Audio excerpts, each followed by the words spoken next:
नमस्कार दोस्तों, 10-411 क्लासेस में आप सभी का हार्दिक स्वागत है। जैसा कि सभी बच्चों को मेरी तरफ से बहुत बहुत धन्यवाद कि आप लोग वीडियो को शेयर करते हैं, कमेंट भी लिखते हैं और सब्सक्राइब भी करवा रहे हैं। बहुत हमें खुशी है कि इन बच्चों को जल्दी से जल्दी सफलता और सिलेक्शन दोनों मिले। ठीक है, आइए हम बात करते हैं। देखिए, बच्चे क्या होते हैं, जो हाई स्कूल के बच्चे, 9th के, जो 10th के, जो भी क्लास के बच्चे होते हैं, मैं सिर्फ एकेडमी वाले बच्चों को बता रहा हूँ, तैयारी करने वनडे वाले बच्चों के लिए नहीं। मैं आपको ये बताने जा रहा हूँ कि हाई स्कूल के जो बच्चे होते हैं, इंटर के 9 के जो भी बच्चे होते हैं, इनको कोचिंग कैसे करना चाहिए, इनको कोचिंग करने का भी तरीका उनको पता नहीं है। वास्तविक बता रहे हैं, जो टीचर स्कूल में पढ़ाते हों, जैसे जो टीचर स्कूल में अगर वो गणित, केमिस्ट्री और जो भी इंग्लिश, जो भी स्कूल के जो टीचर पढ़ाते हों और उनकी खुद की स्कूल में पढ़ाते भी हैं और खुद से कोचिंग उन्हीं बच्चों को आप पढ़ाते हैं, उन्हीं को बच्चों को आप कोचिंग में भी पढ़ाते हैं। अब टीचर मान लीजिए बच्चे हैं यहाँ, यही बच्चे यहाँ बैठे हुए हैं, यही बच्चे क्या है स्कूल में इन्हीं सर से पढ़ रहे हैं, इन्हीं सर से स्कूल में भी पढ़ रहे हैं और इन्हीं से कोचिंग में पढ़ रहे हैं। तो कोचिंग और स्कूल में उनका डिफरेंस क्या दिखा है? क्या जरूरत है पैसा एक्स्ट्रा जमा करने के लिए? जब स्कूल में ऑलरेडी पढ़ा ही रहे हैं तो कोचिंग करने की फिर क्या जरूरत है? आप ही सोचिए, वो पैसा आप जो दे रहे हैं किसी अर्थ का नहीं दे रहे हैं, क्योंकि कोचिंग करने का सही रास्ता मैं आपको बता दे रहा हूं कि जिस स्कूल में जो सर पढ़ा रहे हैं वो स्कूल में याद रखेगा, उनके थ्रू कोचिंग पढ़ना कोई आप याद रखेगा किसी काम का नहीं होगा। कारण क्या कि जब ऑलरेडी क्लास ले रहे हैं, हर घंटे को अटेंड कर रहे हैं, तो वही चीज आपको उसी सर से उन्हीं लय में आप फिर पढ़ने पाएंगे। तो आपको कुछ अगर नया करना है, जो टीचर बिना स्कूल के अर्थात तो स्कूल में कहीं ना पढ़ाते हो, ऑलरेडी कोचिंग सिर्फ पढ़ाते हो, तो आपको सबसे बेस्ट कोचिंग आपको वही है कि आपको कोचिंग करना वही चाहिए। क्योंकि यहां जो आप पैसा स्कूल में जमा कर रहे हैं, ऑलरेडी स्कूल में भी जमा हो रहा है, वहां एक फिर और पैसा दे रहे हैं, तो उसका कोई अर्थ नहीं, नया चीज सीखने को नहीं मिल रहा है। वो चीज कोचिंग मिलेगा, वही चीज स्कूल मिलेगा। स्कूल में पैसा अलग दीजिए और जो सर आपके स्कूल में नहीं पढ़ाने वाले हैं उनसे आप कोचिंग से अवश्य जुड़िएगा, क्योंकि यहां जो आपको सीखने को मिलेगा, याद रखिएगा, नए नए विधि सीखने मिले, क्योंकि इनसे आप परिचित नहीं है, इस बात को याद रहे, लेकिन इनसे हर घंटे में परिचित है, इसीलिए इनमें दोनों में बहुत डिफरेंस मिलेगा। और याद रखिएगा, 9 के बच्चे जो 10 के 11-12 के बच्चे जो होते हैं, उनको इस समय जो कोचिंग है, आज याद रखें, जो प्रतियोगी परीक्षा के क्षेत्र में टीचर पढ़ा रहे हैं, वनडे पढ़ा रहे हैं ऑलरेडी, वनडे के टीचर से ही ऑलरेडी आपको याद रखेगा 9th वाले जो इतने बच्चे, हाई स्कूल इंटर वाले जो बच्चे, उनको उनसे ही पढ़ना अनिवार्य है। इसलिए मैं बता दे रहा हूं, क्योंकि आज का जो दौर है कंपटीशन का दौर है।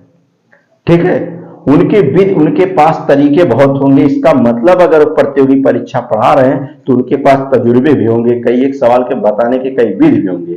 लेकिन याद रखिएगा, आप 9-10 के ही क्लास से सर से पढ़ रहे हैं तो याद रखिएगा, वो आप उन्हीं से कहीं बुक से ज्ञान की प्राप्ति आपको हो पाएगा और नहीं हो पाएगा।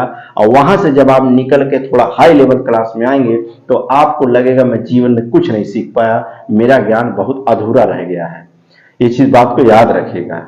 मैं उन बच्चों को बता रहा हूं जो 9, 10, 11, 12 में क्लास में बच्चे पढ़ते हैं, याद रखिएगा, उनको स्कूल के सर जो पढ़ा रहे हैं उनसे ना जुड़िए। मैं नहीं कह रहा हूं कि ऑलरेडी, लेकिन मैं सही रास्ता आपको बता रहा हूं, सही रणनीति बता रहा हूं। आने वाले समय में कंपटीशन को क्वालिफाई करने के लिए मैं बता रहा हूं, सही रास्ते आपको मैं बता रहा हूं। इसलिए मैं आपको कह रहा हूं कि बाकी आपके ऊपर क्या है, इन चीजों को दिमाग में बैठा लीजिएगा। ठीक है, कोचिंग करने का सही तरीका यही होता है। ठीक है, अब बाकी आप पे निर्भर करता है आप क्या करेंगे। देखिए, पैसा देना है तो आप पैसा दे रहे हैं तो ऐसा नहीं उसका उपयोग करिए, उसका दुरुपयोग मत करिएगा। इस बात को याद रखेगा, तर्क वितर्क करिएगा। ठीक है, जितना आप पैसा फीस नहीं, उससे ज्यादा आप ज्ञान लेने की प्राप्ति कीजिएगा, ज्ञान लेने के सीखिए। ठीक है, ऐसा नहीं कि बस दे रहे तो बस खाली पैसा समझ जमा कर रहे, नहीं, आपके अंदर कितना ज्ञान हुआ, कितना पढ़ चुके कितना। और कुछ बच्चे आज के समय में क्या सिलेबस पे भागते हैं, वो सिलेबस पे जाते हैं कि मेरा इतना सिलेबस पूरा हो गया है। सिलेबस कभी ना जाइए, सिलेबस पे जीवन में सिलेक्शन होना नहीं है। आपके अंदर कितनी काबिलियत है, आप कितना याद रखे तैयार कर ले जाते हैं, कितना आपको बेसिक जानकारी है, आपका बेस कितना मजबूत है, मायने ये रखता है, ना कि मायने आपका सिर्फ सिलेबस होता है। सिलेबस तो दवा दवा के लिखा के दिया गया, चलो सिलेबस पूरा हो गया। आपको एक सवाल अगर पूछा गया नहीं पता तो पढ़ने से क्या फायदा है? 100 सवाल पढ़ने से अच्छा एक सवाल पढ़िए। इस बात क्या है, 100 किताब पढ़ने से अच्छा एक किताब को 100 बार पढ़ डालिए। सबसे बेस्ट यही तरीके हैं, बाकी आपके है, आपको जो करना है आप स्वयं कर सकते हैं। ठीक है, तो मिलते हैं नेक्स्ट वीडियो में नए नए वीडियो के साथ। बस आपको ये वीडियो कैसा लगा, जैसा होगा कमेंट में बताइएगा।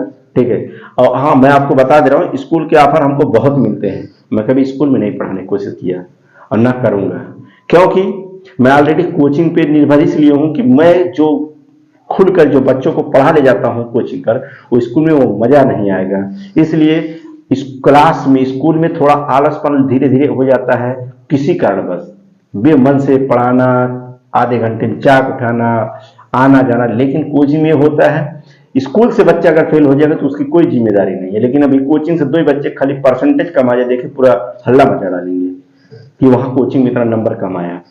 हम लोग इस लोग को ध्यान में रख के पढ़ाते हैं कि बच्चा सब है तो सब पास हो जाए, अच्छे नंबर से पास हो। ये बच्चे कितना ज्ञान दे दिए, जाके बाहर पता चले हाँ कोई पढ़ाया है। ठीक है, और स्कूल में चाहे पढ़े चाहे ना पढ़े, फेल हो पास हो, कौन सा हमारा स्कूल है, टूट जाएगा बात खत्म। लेकिन कोचिंग में प्रभाव पड़ जाएगा, इस बात पे याद रखिएगा। ठीक है, तो मिलते हैं नेक्स्ट वीडियो में।